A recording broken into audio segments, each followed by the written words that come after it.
ہماری شریعت اس بات کا اعلان کرتی ہے وہ دنیا میں کسی جانور نے کسی جانور پہ ظلم کر دیا، جانور ان کے لیے جنت کا نظام نہیں، جہنم کا نظام بھی نہیں، جانوروں کی نیکیاں یا گناہ برائیاں نہیں لکھی جاتی، اس لیے کہ میرے رب نے ان کے لیے جنت اور جہنم کا نظام نہیں بنایا۔ لیکن کسی جانور نے دنیا میں کسی جانور پہ ظلم کیا، اللہ کل قیامت والے دن اس کا حساب بھی برابر کرے گا پہلے۔ اور حدیث ہے پیارے پیغمبر صلی اللہ علیہ وسلم، امام مسلم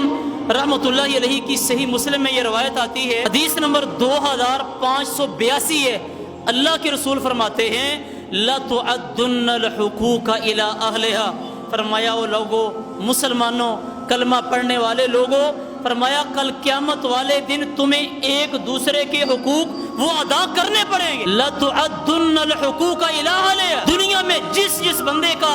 حق مارا ہے، ظلم کیا ہے، دبایا ہے، اللہ کہتے ہیں کل قیامت والے دن دینا پڑے گا اگر دنیا میں معاملہ صاف نہ ہوا۔ اور اگلی بات پہ غور کیجئے گا،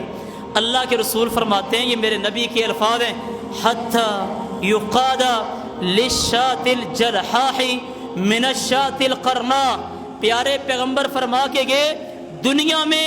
کسی سینگ والی بکری نے بغیر سینگ والی بکری کو سینگ مارا، سینگ والی بکری نے بغیر سینگ والی بکری کو سینگ مارا، اللہ کے رسول فرماتے ہیں کل قیامت والے دن اللہ اس بغیر سینگ والی بکری کو اس دوسری سے باقاعدہ قصاص لے کے دے گا، بدلہ لے کے دے گا اللہ رب العالمین۔ اور اللہ تعالیٰ جانور پہ ظلم میرا رب معاف نہیں کرے گا۔ اور بھائیو، مسلمان کے اوپر ہونے والا ظلم میرا رب کیسے معاف کر دے؟ کسی بندے نے کسی جانور پہ ظلم کیا، ہمارے رب کو جانوروں پہ ہونے والا ظلم وہ برداشت نہیں۔ اور اللہ کی نبی صلی اللہ علیہ وسلم کا امتی ہو، اللہ رب العالمین کی توحید کا کلمہ پڑھنے والا، اور اس بندے پہ ظلم میرا رب کیسے معاف کر دے؟